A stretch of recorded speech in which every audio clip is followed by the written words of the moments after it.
Too far or here? Hello. Hello, this is Chiak. I'm assuming this is live. Hello, this is Chiak.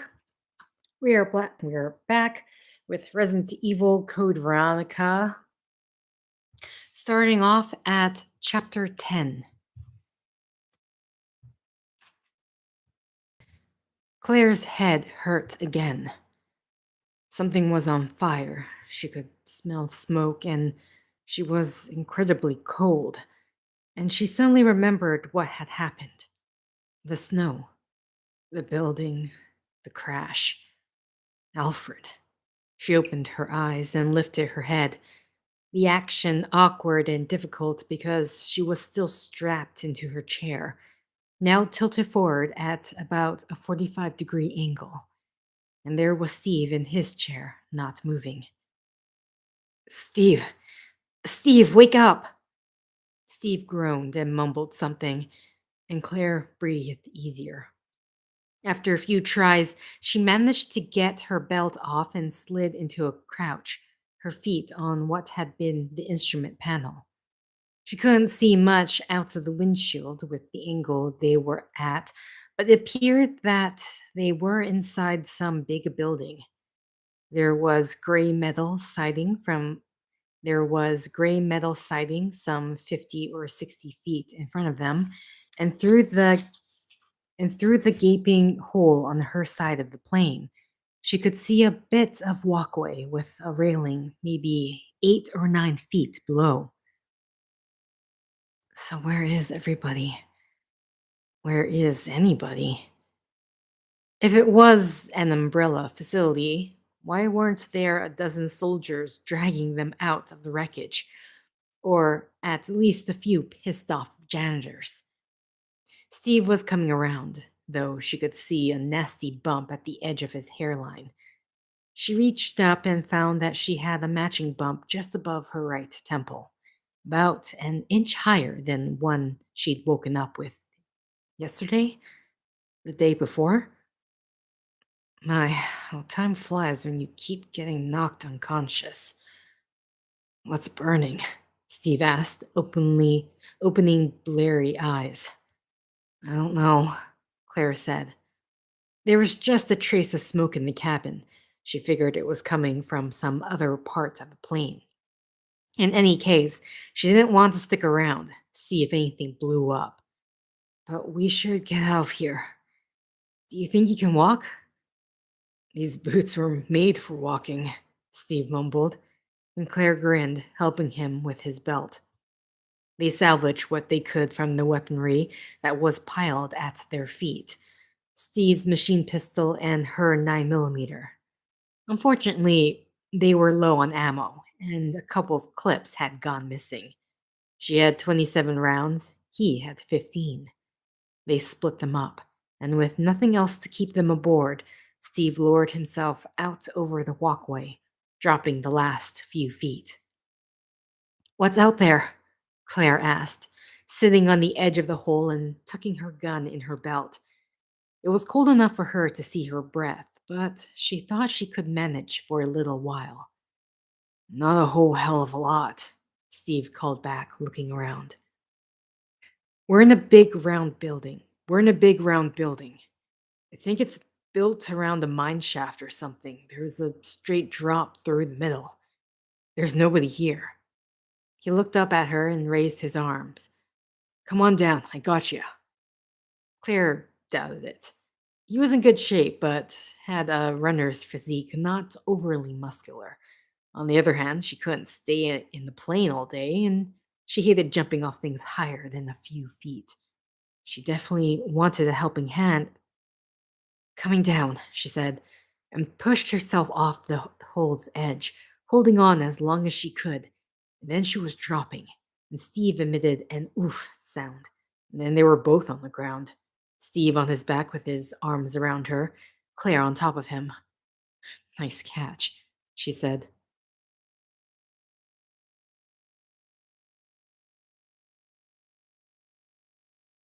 Sorry. Ah, 'twarn't nothing, Steve said, smiling. He was warm and attractive and sweet and obviously interested. And for a few seconds, neither of them moved. Claire content to be held, and Steve wanting more. She could see it in the way he searched her face. For Christ's sakes, you're not on a vacation. Move. We should probably figure out where we are, Steve finished. And though she could see a flash of disappointment in his eyes, he did his best to hide it, sighing melodramatically as he dropped his arms in pretend surrender. Reluctantly, she got to her feet and helped him to his. It did seem to be a mine shaft, 60 feet across, give or take. The walkway they were on running about halfway around. In steps, there were a couple of ladders, and she could see at least two doors from where they were, all down and to their left. There was only one door on their level, to the right, but Steve checked and it was locked. So, where do you think everybody is? He asked, keeping his voice low. There was a definite echo effect probability, as massive and empty as the chamber was. Claire shook her head. Making snow angels? Haha, Steve said. Shouldn't Alfred be jumping out right about now with a flamethrower or something? Yeah, probably, Claire said. She'd been thinking that herself. Maybe he isn't here yet, or he didn't expect us to crash. So he's in one of the other buildings where we're supposed to land, which means we should book. If we can get to one of those other planes before he finds us, let's do it, Steve said. Do you want to split up? We could cover more ground that way, hurry things along. With Alfred around somewhere? I vote no, Claire said, and Steve nodded, looking relieved. So, that way, Claire said, and started for the first ladder, Steve right behind. A short climb later, and they were at the next door to try. A short climb later, and they were at the next door to try. Actually, double doors set in a little ways from the walkway. Also locked. Steve offered to try and kick it in, but she suggested they try the others first. She was feeling more and more uneasy about how quiet things were, and didn't want the echoing thunder of a door being broken down to announce their presence. Though they'd have had to be comatose not to have heard or felt the crash. On to the next, the only other door before an opening in the wall with a flight of stairs going down. Claire jiggled the handle and it turned easily. She and Steve readied their weapons just in case, and at a nod from Steve, Claire pushed the door open. Felt her mouth drop open, totally shocked. What are the odds on that? It was a bunk room, dark and reeking, and at the sound of the door opening, 4 zombies turned and started for them, all of them freshly infected, most of their skin still attached. At least one of them was starting to go gangrenous, the nauseous smell of hot, rotting tissue heavy in the cold air. Steve had gone pale, and as she slammed the door closed, he swallowed hard, looking and sounding kind of sick. One of those guys who worked at Rockfort. He was a cook. Of course. She thought for a second that there had been a spill here too, but that really was too giant of a coincidence. At least one of those planes outside had come from the island. Probably a bunch of panicked employees, presumably not scientists, who hadn't realized they were carrying the infection with them. More sick and dying viral cannibals. And what else? Claire shuddered, trying to imagine the kind of soldier Umbrella would be trying to invent for an Arctic environment. What natural animals might have been infected before their arrival? We definitely gotta get out of here, Steve said. Well, maybe Alfred got eaten anyway, Claire thought. Wishful thinking, though they certainly deserved a lucky break. Let's go. The last place to check, a se- the last place to check, A set of winding stairs marked the end of the walkway, descending into a near total darkness. Remembering the matches she found at Rockfort, Claire handed Steve her gun and fished them out of her pack, giving him half before taking her weapon back. She took the lead, striking two of the matches about halfway down the stairs and holding them up. They didn't give off much light, but they were better than nothing. They reached the bottom and started to edge forward down a tight hall, Claire on high alert as the darkness closed around them. Something smelled bad, like rotting grain, and though she couldn't hear anything move, it didn't feel like they were alone. She was generally big on trusting her instincts, but it was so still and silent, not even a whisper of sound or movement. Nerves, she thought, hopefully. They could only see about 3 feet in front of them, but they moved as quickly as possible. The feeling of being totally exposed and vulnerable pushing them forward. A few steps more, and she could see that the corridor branched. They could keep going straight or turn left. What do you think? Claire whispered, and the hall suddenly exploded with movement. Wings flapping, the rotten smell gusting over them. Steve cursed as the matches suddenly went out, completing the darkness. Something brushed past Claire's face, feathery and light and soundless, and she reflexively flailed at it in loathing, skin crawling, not sure where or what to shoot. Come on, Steve shouted, grabbing her upper arm and yanking her forward. She stumbled after him breathlessly, and again, something fluttering touched her face, dry and dusty. And then Steve was pulling her through a doorway and slamming it closed behind them, both of them sagging against it, Claire shuddering, totally disgusted. Moths. Moths, Steve said. Jesus, they were huge. Did you see them? Big as birds like hawks. She could hear him spit like he was trying to clear his mouth out. Claire didn't answer, fumbling. Claire didn't answer, fumbling for a match. The room was pitch dark, and she wanted to make sure there weren't more of them flapping around. Moths. Ugh. They somehow seemed worse than any zombie that they could brush right up against your face. She shuddered again and struck her match.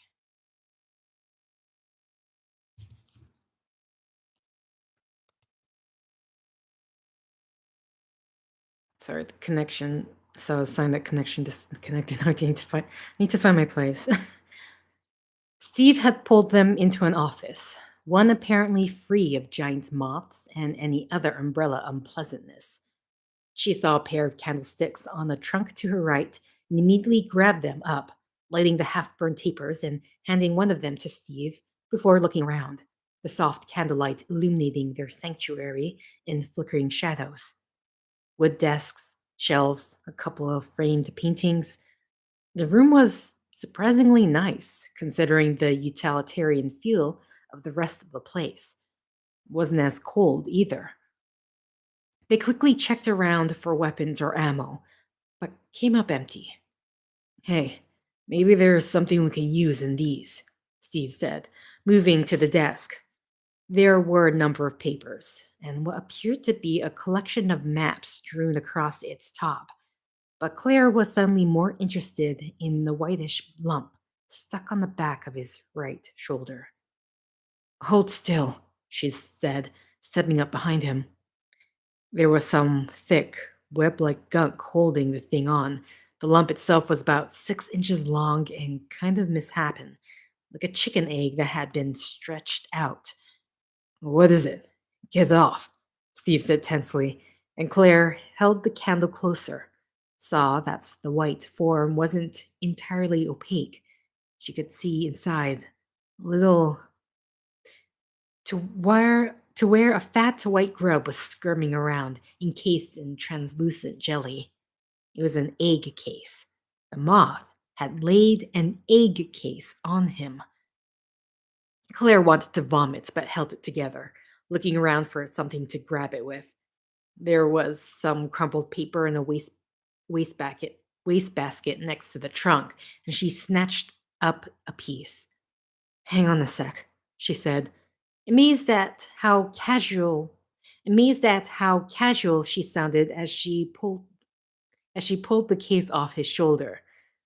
It didn't want to come, the wet webbing tenaciously holding on, but she got it, instantly dropping it to the floor. It's off.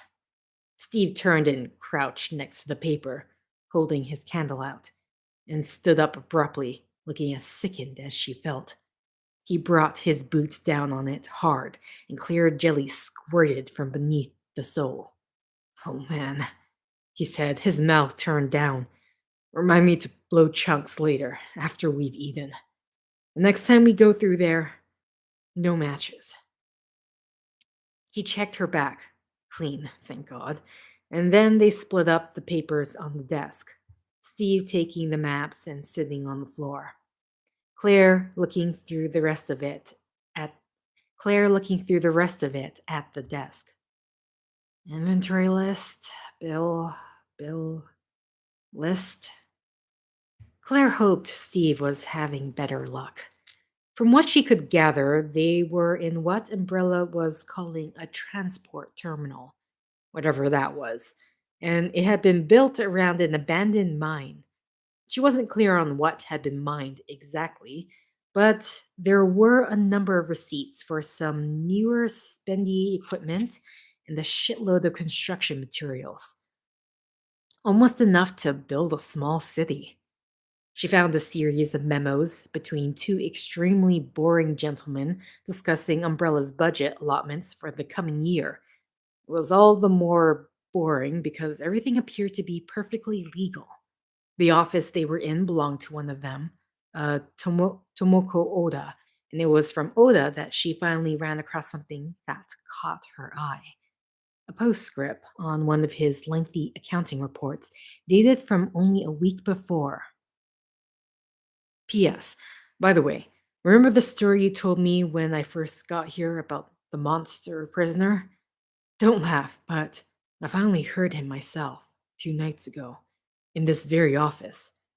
It was just as frightening as the stories say, a kind of angry moaning scream that echoed up from the lower levels. My foreman tells me that workers have been hearing it for something like 15 years, almost always late at night.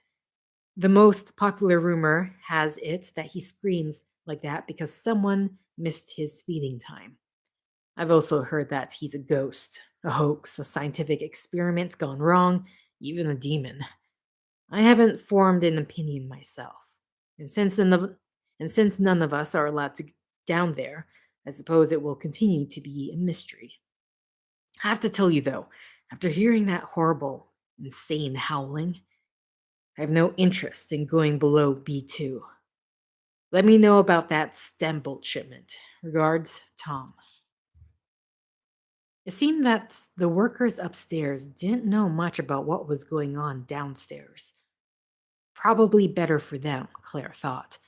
Although, considering the current situation, maybe not. Steve laughed suddenly, a short bark of victory, and stood up, grinning widely. He slapped an Antarctica political map across the desk. We're here, Steve said, pointing to a red spot that someone had penciled in, about halfway in between these Japanese outposts, Fuji, and the pole itself, in the Australian territory. And right here is an Australian research station. We're looking at 10 or 50 miles tops. Claire felt her heart skip a beat. That's great. Hell, we could probably hike it if we could find some good gear. And if we can get out of this basement, she thought, some of her enthusiasm dying down. Steve unfolded a second map, spreading it out. Wait, that's not the good part. Check this out. A photocopy of a blueprint. Claire studied the hand-drawn diagrams, side and top views of a tall building and 3 of its floors, the levels and rooms neatly labeled, and stood up herself, too elated to stay still. It was a comprehensive map of the building they were in. Not tall, but deep. This is where we are at now, Steve said, pointing to a small square labeled manager's office on level B2. He traced his finger down and left. He traced his finger down and left and down again, stopping at an oddly shaped area at the bottom of the diagram, like a big quotation mark lying on its side. The tiny black letters read mining room, and there was a lightly penciled tunnel extending out of it with to surface unfinished written next to it, also in pencil. And there's where we need to go, Claire finished, shaking her head in disbelief. The map Steve had found would probably save them hours of wandering around, and with as little ammo as they had, might also save their lives. Yeah, if we run into any locked doors, we break them down or shoot the locks, maybe, Steve said happily. And it's like a 1 minute walk from here. We'll be flying the friendly skies in no time. It says the tunnel is unfinished, Claire started, but Steve cut her off. So, if they're still working on it, there'll be some kind of equipment laying around, Steve said happily. I mean, it says mining room, right? She couldn't argue with his logic and didn't want to. It was almost too good to be true, and she was more than ready for some good news. And though it did mean another run through Mothville this time, they'd be ready. You win the prize, Claire said, giving in to her own enthusiasm. Steve raised his eyebrows innocently. Oh, yeah? What's the prize? She was about to answer that. She was about to answer that she was open to suggestions when an unexpected and alarming noise stopped her, coming into the office from nowhere and everywhere. For a split second, she thought it was some kind of air raid siren. It was so loud and penetrating, but no siren started so deep and low, or kept rising like that, or conjured up such feelings of dread. There was fury in the sound, a blind rage so complete that it was incomprehensible. Frozen, they listened as the incredible grisly scream stretched out and finally died away. Claire wondering how long it had been since feeding time. She had no doubt that it was one of Umbrella's creations. No ghost could produce such a visceral sound, and no human soul could encompass such rage. Let's go now, Claire said quietly, and Steve nodded, his eyes wide and anxious as he folded the maps and tucked them away. They readied their weapons, laid out a quick plan, and on the count of three, Steve shoved the door open. As the monstrosity's roar echoed away, Alfred smiled at it through the thick metal bars of its bare, dank cell, admiring his sister's handiwork. He'd help, of course, but she was the genius who created the T Veronica virus, and at only 10 years of age. And though she had considered her first experiment a failure, Steve thought not. Alfred thought not. The result was deeply gratifying on a personal level. Things were so much clearer, had been since the very moment he'd left Rockfort. Memories had returned, things he'd buried or lost, feelings he'd forgotten he had. After 15 years of gray area, of muddled confusion and unstable fantasy, Alfred felt that his world was finally drawing to order.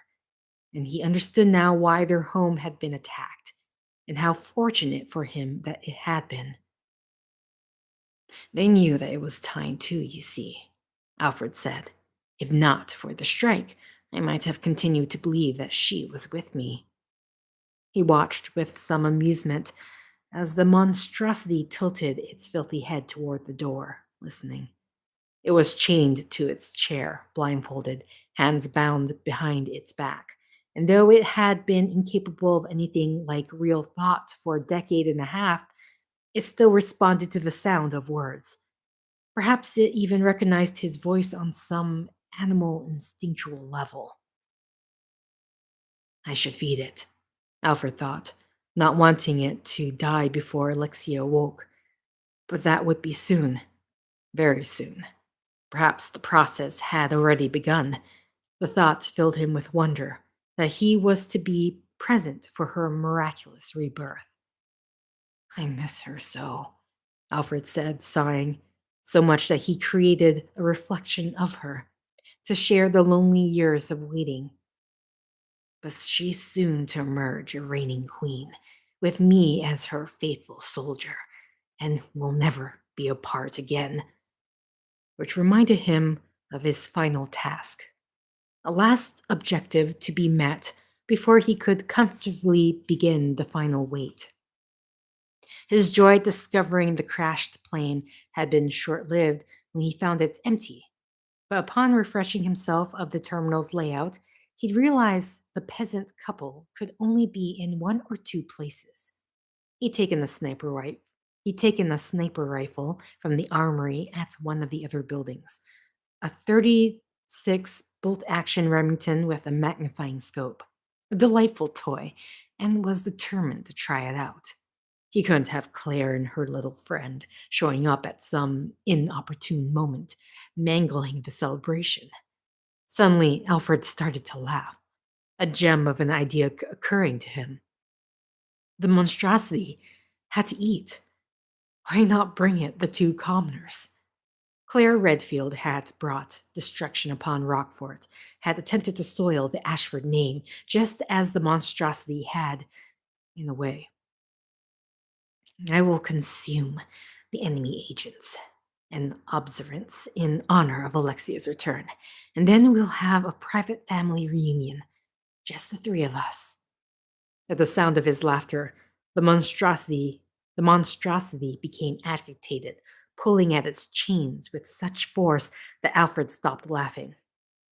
It let out another tremendous lingering roar, straining to be free.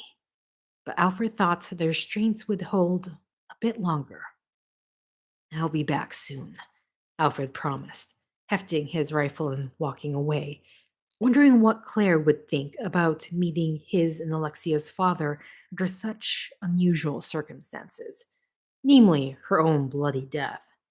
The monstrosity was drawn to body heat and the smell of terror. Alfred liked to believe, very much looking forward to watching a helpless Claire stalked through the dark. As Alfred started up the stairs to the second basement level, Alexander Ashford screamed again, as he'd done 15 years before when his own children had drugged him and stolen his life.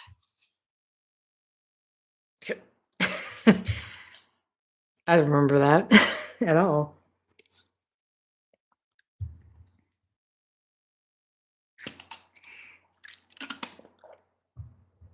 Okay. Chapter 11. They pushed out into the dark, Steve ahead of Claire, leaving the office door open.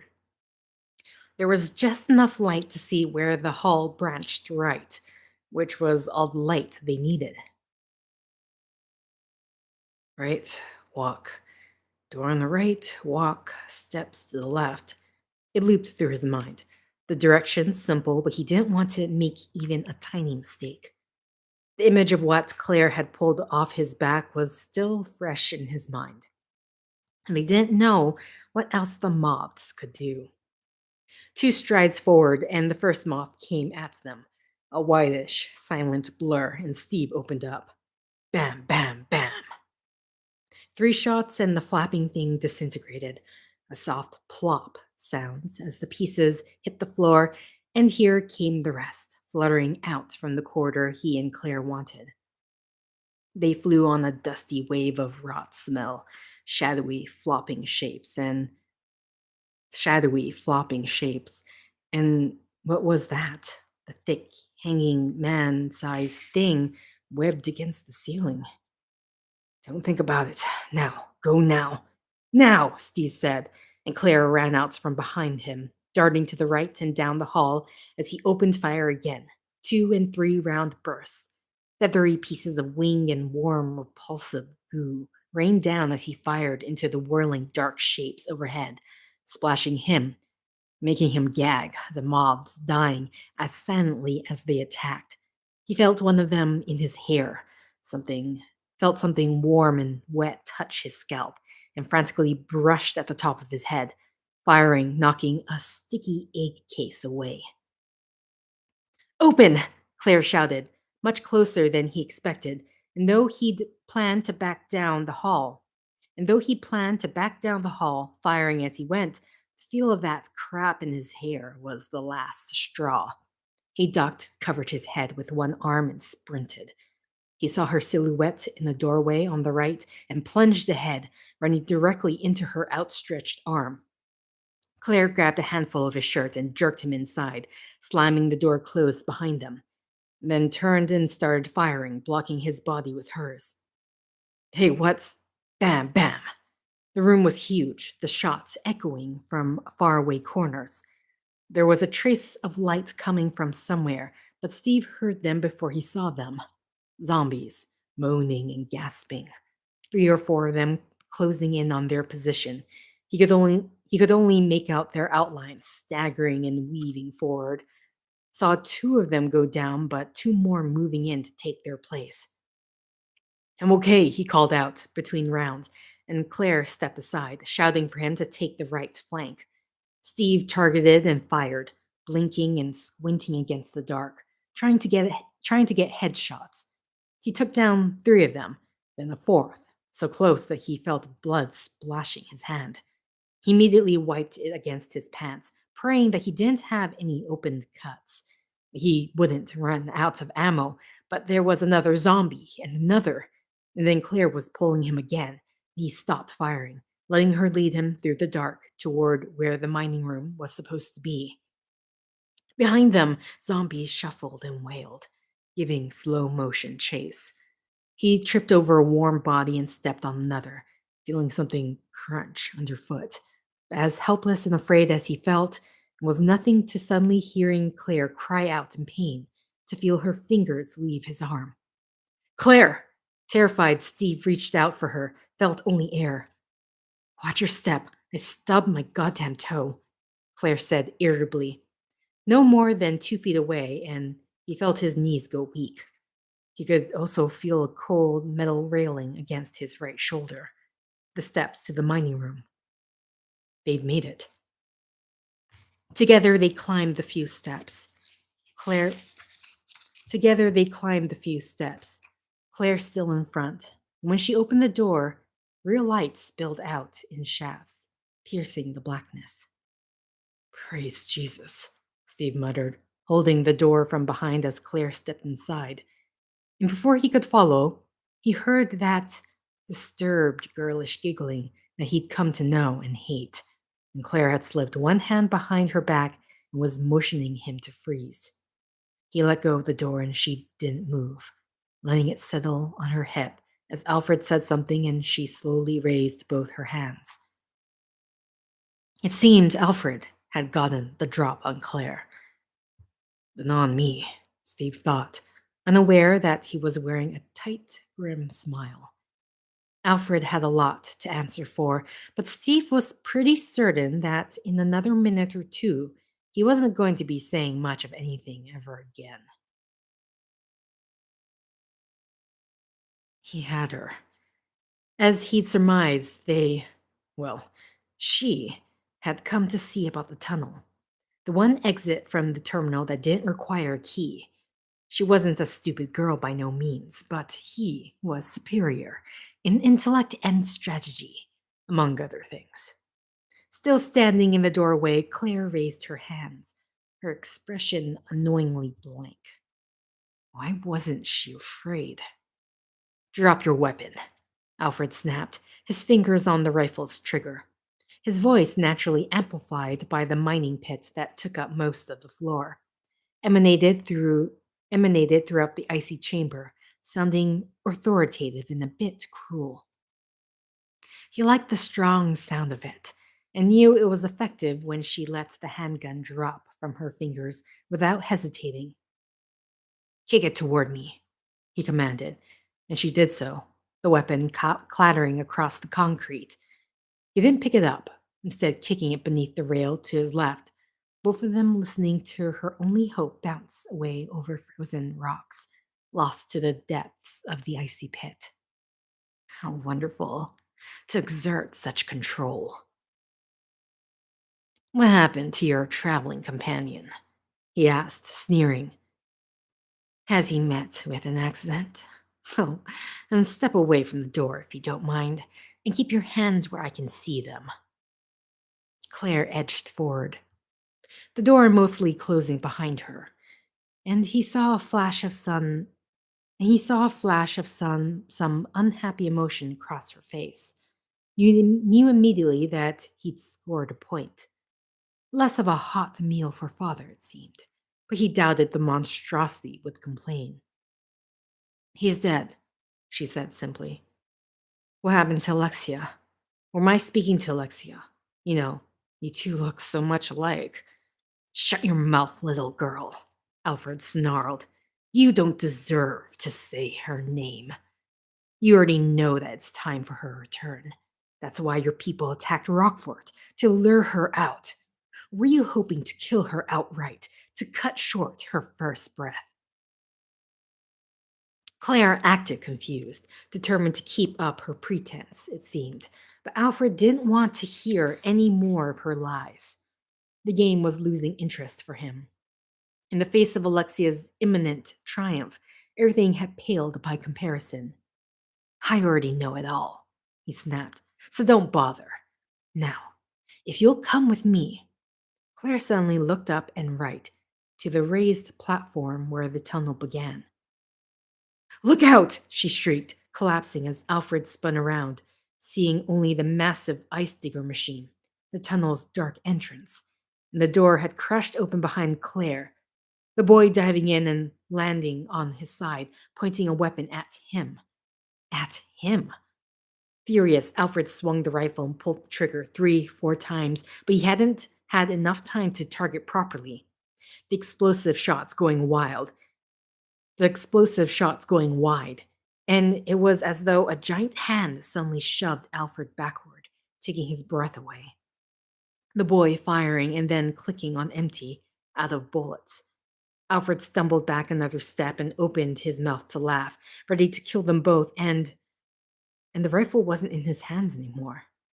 He dropped it for some reason, and his laugh was only a wet, painful cough.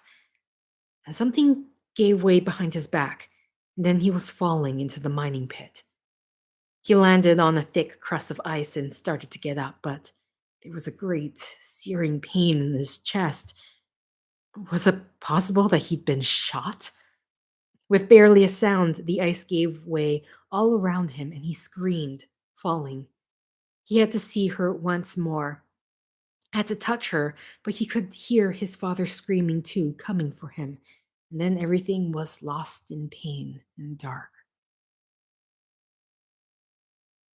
The sound of the terrible, monstrous howl that had risen up to meet Alfred's got them moving. Claire pausing just long enough to grab the Remington before climbing after Steve to a high platform. With Steve on empty and her own gun kicked into the pit, and was their only weapon. They clambered into the cab of the huge yellow machine parked in front of the slanted rising tunnel. Steve taking the wheel, and again they heard that deep, insane scream, and it was definitely closer. And the monster, and it was definitely closer. The monster prisoner loose somewhere inside. Steve climbed a bunch of switches, nodding and mumbling to himself as he went. Claire listened as she checked the rifle. Only 6 rounds. Gathering that the machine's digging device, an enormous screw-looking thing, actually heated up to melt the ice, she didn't care what it did, as long as it got them out before the monster came looking for them. With the heavy machinery humming to life, Steve explained that the tunnel was probably unfinished because the workers would have had to go slowly without using the heating element to avoid flooding half the facility. But we don't, he said. What do you say we make a lake? Go for it, she said, grinning back at him, wishing she felt a little more enthusiastic. God, they were getting out, and with Alfred Ashford finally dead, There was no one standing in their way. So, why was she still so uncertain? Is that shit he was babbling about his sister? Crazy, yeah. But it had brought up the one question she didn't have an answer for. Why had Rockfort been attacked? Steve jammed on the throttle and the machine lurched forward. There weren't seatbelts, so Claire put one hand on the roof, the digger bouncing almost as much as their plane had right before it crashed. Their view was mostly blocked by the giant twisting screw thing, but it was obvious when they hit the end of the tunnel big time. The noise was incredible, deafening, like rocks in the blender times 100. There was a burning steam smell, and as they inched forward through total blackness, she could hear the thaw even over the digging as torrents of water rushed past the cab.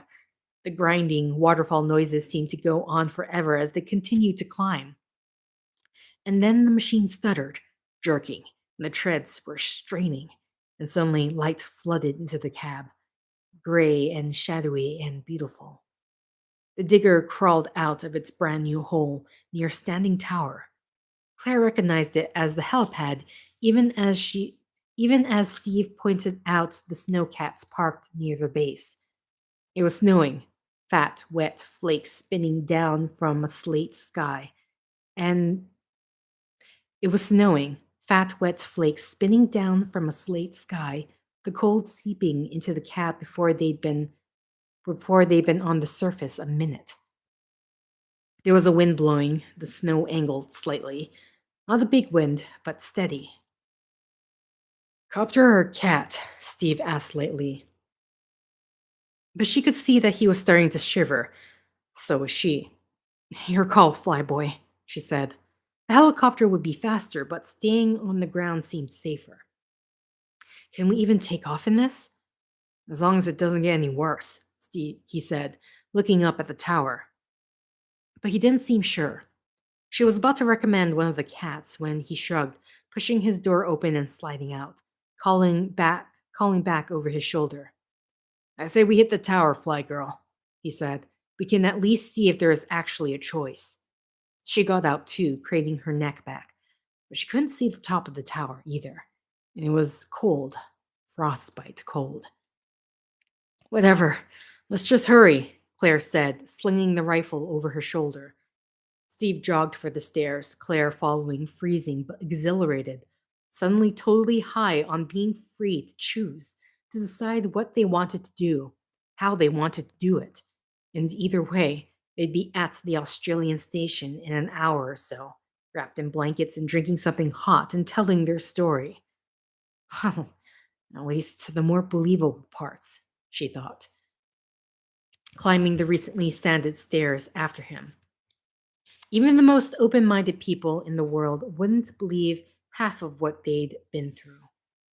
Her happiness was wearing thin as they neared the top 3 stories later, her teeth chattering it away.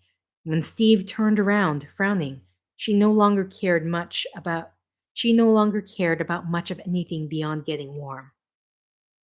There's no helicopter, he said, snow starting to stick to his hair. I guess we'll. He saw something behind her, and his face suddenly contorted with horror and surprise.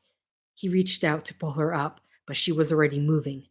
Go, she said, and he turned and bolted up the stairs, Claire barely a half step behind him.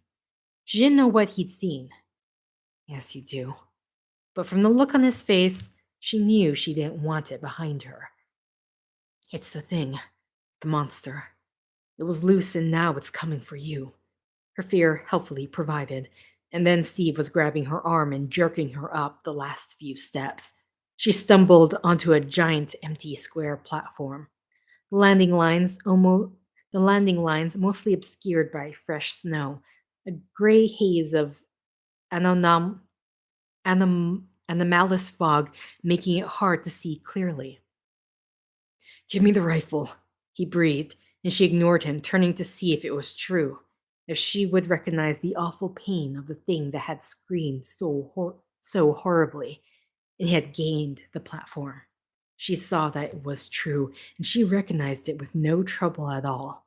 She unslung the rifle and backed away, motioning for Steve to stay behind her. I already need another drink of water, excuse me.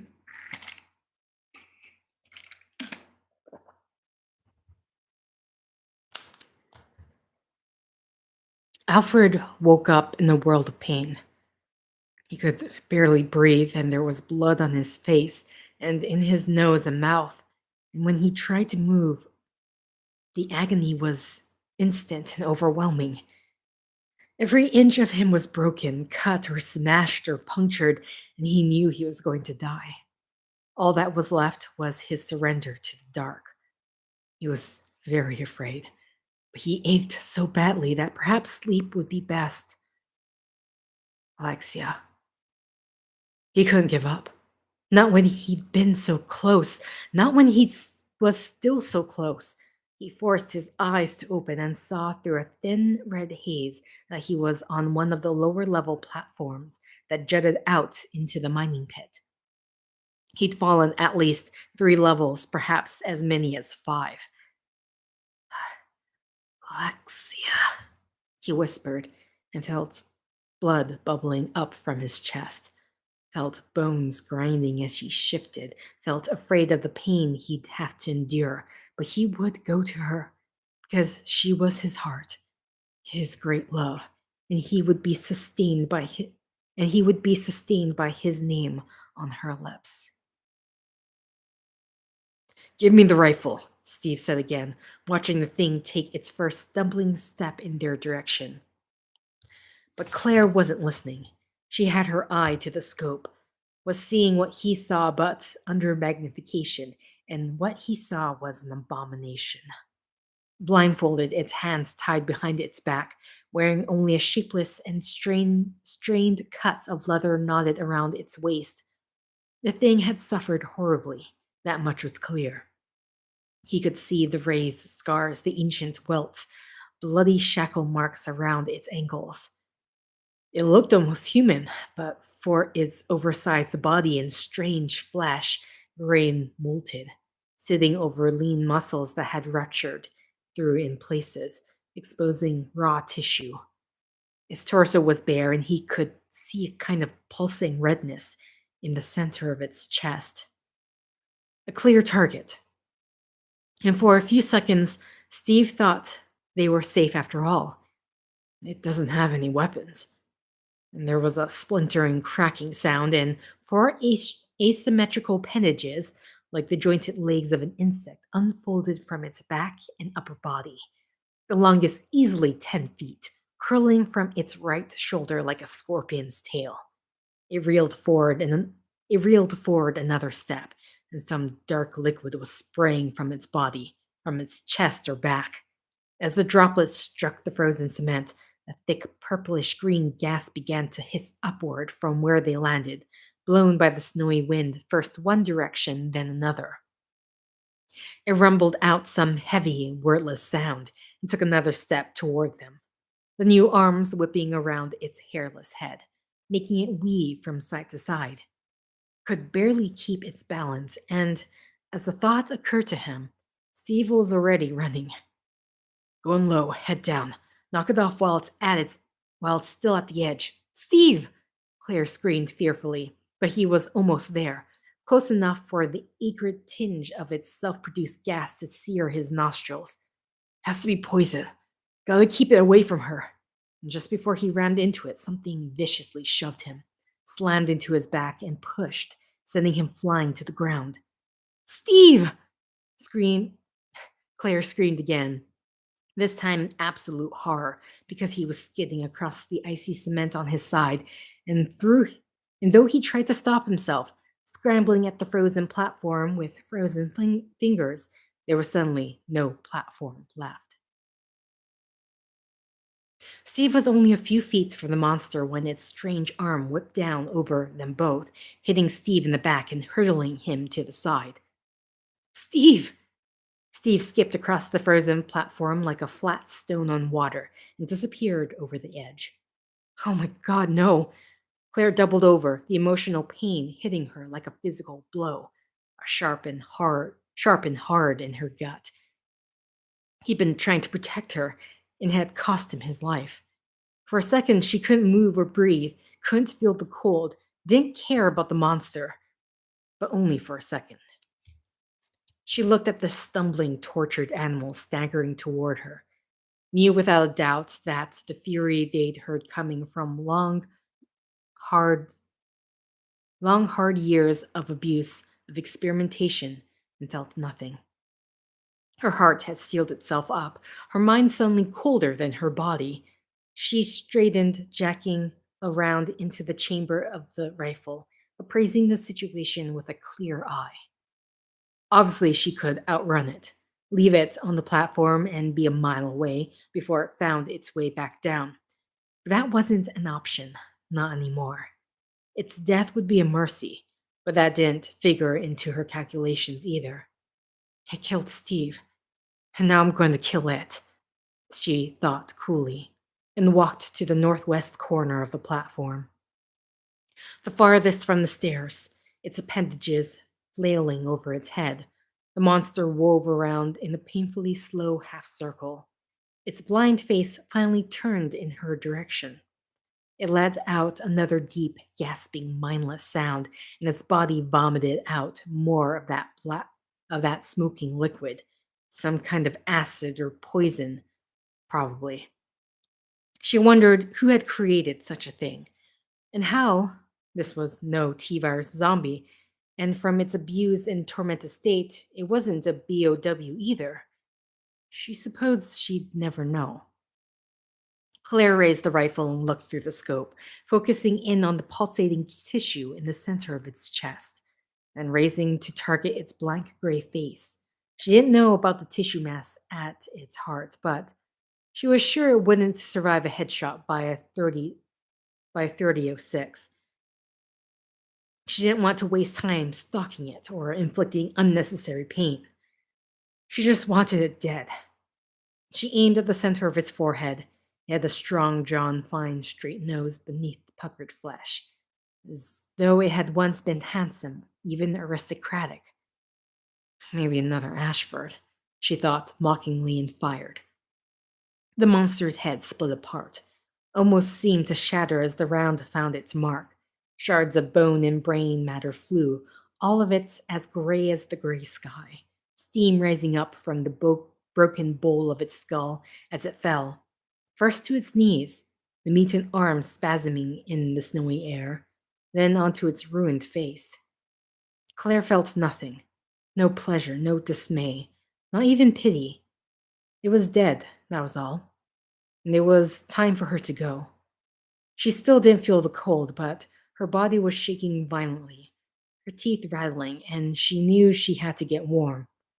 Claire? The voice was weak and shuddering and unmistakably Steve, coming from the platform's east edge. Claire stared at the empty space for a split second, entirely dumbfounded, and then ran, dropping to her hands and knees beneath the soft patter of snow, leaning out to see him awkwardly wrapped around a support post, clinging to the frozen metal with both arms and one leg. His face was his face was almost blue with cold, but when he saw her, his eyes lit up, a look of incredible relief crossing his pale features. "You're alive," he said. "That's my line," she answered, dropping the rifle and dropping the rifle and bracing herself against the edge, leaning down to grab his arm. It was a struggle, but in another moment Steve was back on the platform.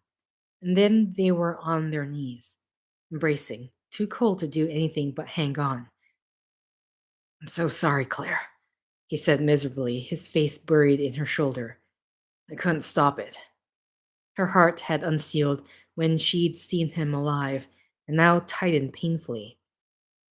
It was all of 17 years old, his whole life ripped away by his whole life ripped apart by Umbrella, and he'd just very nearly died trying to save her. Again. And he was sorry. "Don't worry, I got it this time," she said, determined not to cry. "You get the next one, okay?" Steve nodded, sitting back on his heels to look at her. I will, he said so vehemently that she had to smile. Cool, she said, and crawled to her feet, reaching down to help him up. That'll save me some work. Now, let's go catch a cat, yes?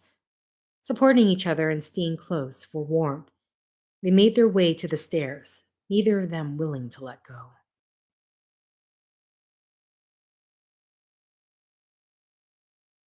Oh, I was like, where's my tag? Sorry, I'm just gonna quickly look at. I'm just gonna read chapter 12 because it's really, really short. I will say though that I feel like the whole you have all this you have kind of this huge not kind of you do have this huge build up for the monster, which imagining it works effectively in the video game or because it's a boss fight. But in this, it's just kind of like a singular moment with a sacrifice by Steve. I don't know. It kind of feels anti. It really feels anticlimactic. But when the when the book itself saying there's only so many shots, you can't really have a big, huge fight because where are they going to get the ammo unless it's just conveniently placed? I don't know. I've never seen the game, so I don't know how this actually goes in the game, but this moment feels a bit anticlimactic in the book wise. Either way, chapter 12. Alexia Ashford watched her twin die at her feet, bleeding and in great pain, reaching out to touch the stasis tank with adoration in his dying eyes. He'd never been particularly bright or competent, but she had loved him very much. His death was a great sadness, but also the sign she'd been waiting for. It was time to come out. She'd known for some months that the end would be soon, or rather the beginning, the emergence of a new life on Earth. Her stasis had remained stable for most of the 15 years she'd needed, her mind and body unaware of life, unaware that she was suspended in freezing amniotic fluid, her cells slowly changing, adapting to T. Veronica. In the past year, however, that had changed. She had hypothesized that given enough time, T. Veronica would raise consciousness to new levels, expanding areas of the mind that would surpass simplistic human senses. And she had been correct. For the last 10 months, she had begun experiencing herself in spite of stasis, testing her awareness, and she had been able to see through her human eyes when she wished. Alexia reached out with her mind and turned off the support machines. The tank began to drain, and she stared out at her dear brother, most unhappy that he had died. She could choose not to employ her emotions, but she had been human with him. It seemed appropriate. The tank was empty. Alexia opened it, stepping out into her new world. There was power everywhere, hers for the taking, but now she sat down in front of the tank and laid Alfred's bloody head in her lap, experiencing the sadness. She began to sing, a child's song that her brother had liked, stroking his hair back from his drawn face. There was sadness in the lines around her eyes and mouth, and she wondered what his life had been like. She wondered if he'd stayed at Rockfort, stayed at Veronica's home, the home of their ancestors. Still singing, Alexia reached out to her father and was surprised to find him missing, either dead or beyond her range of perception. She had touched his mind only recently, studying what was left of it. In a way, he was responsible for what she had become. The T. Veronica had turned his mind to sludge, had driven him insane, as it would have to her if she hadn't tested it on him first. She stretched her awareness, finding sickness and death in the upper levels of the terminal. Pity. She had been looking forward to beginning her experiments again immediately. Without test subjects, she had no reason to stay. She found two people not far from the umbrella facility and decided to flex her control over substances to see how much effort it took, and found that it was hardly any effort at all. She concentrated for just a few seconds, saw male and female inside the snow machine, and wished for them to be brought back to the facility. Instantly, lines of organic matter tore through the ice, ripping toward the vehicle. Amused, Alexia watched with her senses as a giant tentacle of new formed substance rose up and curled around the machine, lifting it effortlessly into the air, and then threw it back to the facility. The machine tumbled end over end, its engine bursting into flame, and came to rest against one of the umbrella buildings. Both were still alive, she thought, and was well pleased. She could use one of them in her experiment. She'd been thinking about it for weeks and would surely find a good use for the other in due time. Alexia continued to sing to her dead brother, intrigued by the changes she could see coming, looking forward to gaining a fuller mastery of her new powers. She stroked his hair, dreaming. Okay. So I will say, yeah, that that little section, that little chapter was the reason I'm reading this book again, because again, the first time I wanted to throw this book against the wall when I read that. I think I was getting annoyed. They were like out of trouble, then back in trouble, out of trouble, and back in trouble. And yeah, I don't feel the anger anymore. But obviously that would be really annoying. I'm kind of curious people who play the game, how they felt. I mean, like, yeah, we're way past half of it. I don't know how because of course with gameplay you're doing puzzles, you're shooting zombies. This is just gonna kind of skip through all that. Yeah, I know.